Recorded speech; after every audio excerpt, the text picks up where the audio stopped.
Ole er 8 år gammel, og han skal til at starte i børnehaveklassen.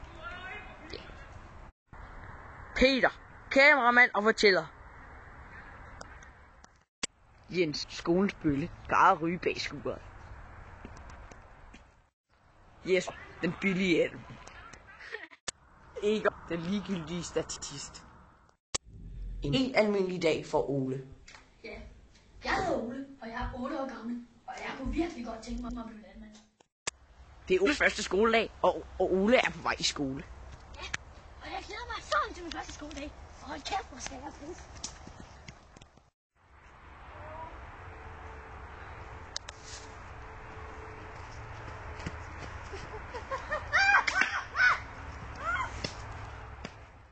Så. Ej. Det er spændende.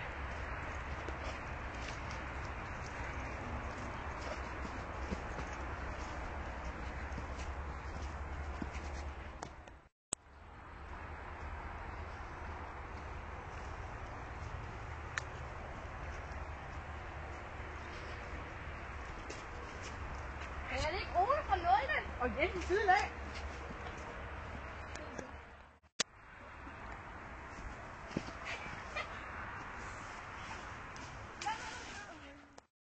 Og der er Ole så liggende, indtil han blev et op af orme.